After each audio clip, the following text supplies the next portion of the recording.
What's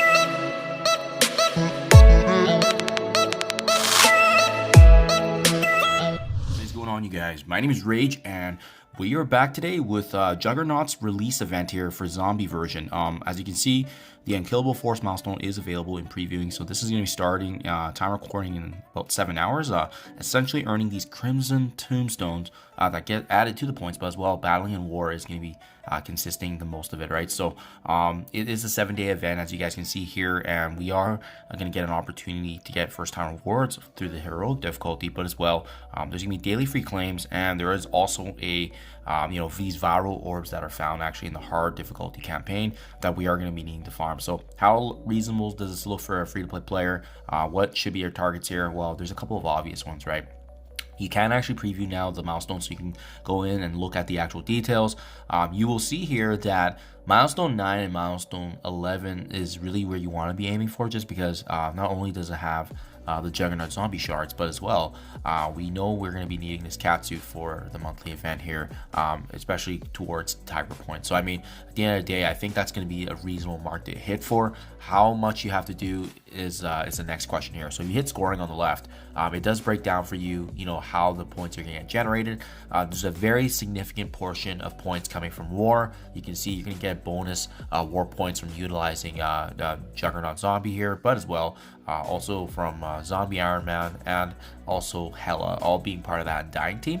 And then you'll also see here at the very bottom that there are these Crimson Tombstones that are going to get added. So how does this look? Well, like I said earlier, milestone 11, I think it should be the target. I was able to summarize this into a table here, so that way you can see this easier in terms of what we need to do. As you can see, war is going to make up at least half of it, right? 30,000 out of the 61,000 points. It's a pretty sizable chunk, as you can see in the bottom there. We also have the additional war, so I'm assuming most folks will probably have Hela at 7 stars. That's going to give you 6,000 points just by using her in battle. I think it's one or a couple of times, and then you should be good. Just make sure you're coming back to this to see that you hit those points. We have War with Zombie Iron Man at 800. I slotted only 800 because I'm assuming most folks probably won't have him at 5 or 6 or 7. If you do, it's going to be a much easier event, but I think I only have him at 2 or 3 stars, so I got the 800 points there. The limited campaign is kind of the question mark right now because of the fact that we don't know what those points look like yet, as they are sitting inside an orb. So I just kind of ballparked what that would be just to get us to that 61k mark. And then lastly, the web milestone here is directly driven from power cores, right? Assuming you're doing 200 power cores per day, you are going to be getting 14,000. I think this is the one we might have to pay attention to, because 200 cores gets you 14,000 points. 300 cores actually pushes this up to 21,000 points. So this could be the difference maker here that we want to be pushing higher for, in terms of making sure that we get the full milestone 11 points here for both the shards of Juggernaut zombie, but as well as the catsuit monthly feature item. Now, having said that, guys, this limited campaign here that I have in the question mark, this is the one I'm kind of ballparking here, because as you can see in game here, we don't have the orbs yet live to preview, but I do believe you can see this actually when you hit events and you scroll to the right, and we know this event is coming up here. We just can't see what that's going to be like in terms of the details, right? So you can see here, Unstoppable Undead is the event. We want to be aiming for this challenge mode in the middle here.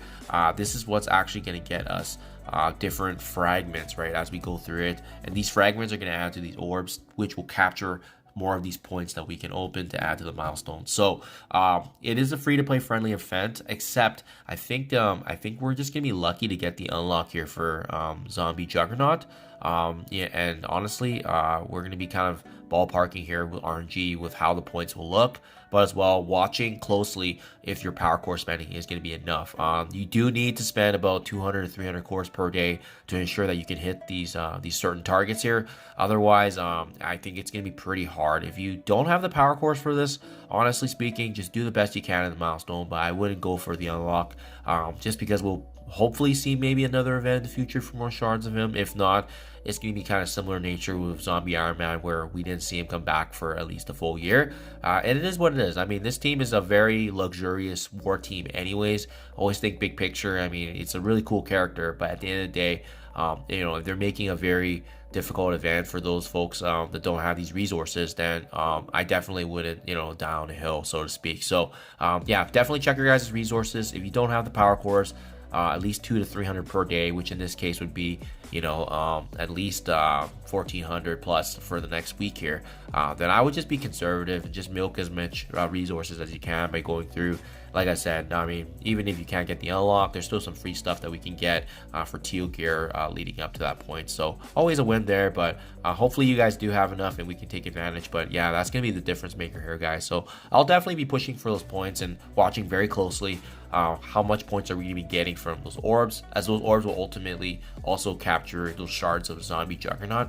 That's how you're going to be unlocking him at the end of the day. Also keep in mind too, right, as a last tip, if you guys are spending power cores per day, make sure that you're actually using those cores actually in this campaign, just to double dip. You not only are going to be able to farm more of these nodes, but as well you'll be getting those web milestones generated, and those orbs also capture those same fragments that you'll be getting of zombie jugs, ultimately unlocking him at the end of the day. So remember, if only 15 come from the milestone, the rest are going to come from these orbs generated from the fragments farming in the Unstoppable Undead campaign event. So hope this helps you guys navigate. This is going live soon, so obviously this is gonna be pretty exciting to see his addition finally into the game for us. Thank you as always. Do appreciate you guys following along, and I'll catch you guys in the next one.